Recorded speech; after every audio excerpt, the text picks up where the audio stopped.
تو آپ صلی اللہ علیہ وآلہ وسلم کے ساتھ ایک فرشتہ بھی تھا۔ وہ کون سا فرشتہ تھا؟ آپ سے پوچھ رہا ہوں، بیٹھے یہاں پہ جو بیٹھے ہیں کو سبحان اللہ۔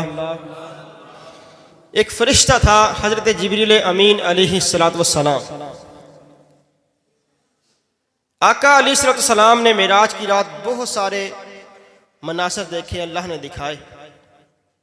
ان میں سے ایک منظر یہ بھی دیکھا کہ اللہ پاک کا ایک نورانی فرشتہ ہے جس کو اللہ تعالیٰ کی بارگاہ میں ایک خاص مقام حاصل ہے، بڑی شان و مرتبے والا فرشتہ ہے، مگر اب اس کی کنڈیشن کیا ہے؟ اب اس فرشتے کی حالت یہ ہے کہ دونوں نورانی پر جل چکے ہیں، زمین پر اوندھے منہ بڑی تکلیف کے اندر شدید عذاب میں مبتلا ہے۔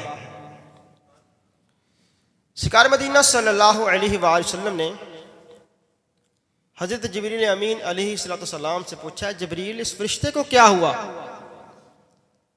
عرض کی یا رسول اللہ صلی اللہ علیہ وآلہ وسلم، اللہ تبارک و تعالیٰ نے اس فرشتے کو ایک بستی کی طرف بھیجا کہ جا اور اس بستی پر عذاب نازل کر کے آ۔ یہ فرشتہ اللہ تعالیٰ کا حکم پا کر اس بستی کی طرف گیا۔ توجہ رکھنی ذرا، اس بستی کی طرف گیا، جیسے ہی اس بستی میں انٹر ہوا، داخل ہوا، تو ایک چھوٹے سے معصوم بچے پہ نظر پڑی۔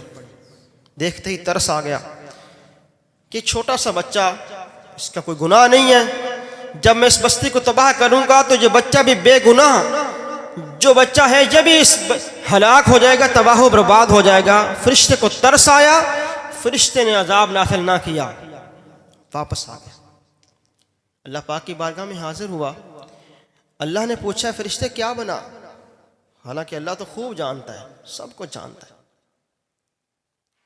فرشتے نے عرض کی مولا بستی میں داخل ہوا، بچے پہ نظر پڑی، ترس آ گیا کہ جب بستی پر عذاب نازل کروں گا تو یہ بے گناہ بچہ بھی عذاب میں مبتلا ہو جائے گا، عذاب نازل نہیں کیا۔ تو عرض کی حضرت جبریل امین علیہ السلام نے، یا رسول اللہ صلی اللہ علیہ وآلہ وسلم، اللہ تبارک و تعالیٰ نے اس کو اپنا حکم نہ ماننے کی وجہ سے اس عذاب میں گرفتار کیا ہے۔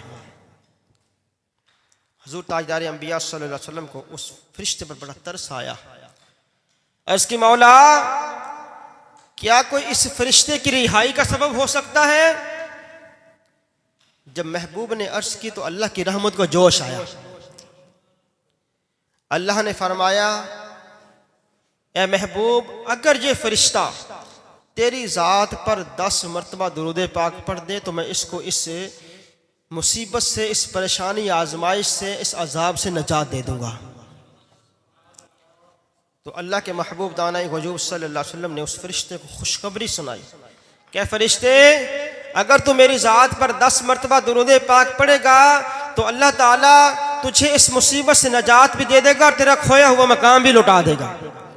اس فرشتے نے حضور تاجدار مدینہ صلی اللہ علیہ وسلم کی ذات مقدسہ پر 10 مرتبہ درود پاک پڑھا، اللہ نے کرم فرمایا، فرشتہ صحیح و سلامت ہو گیا۔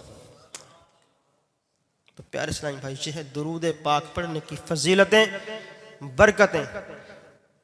درود پاک وہ وظیفہ ہے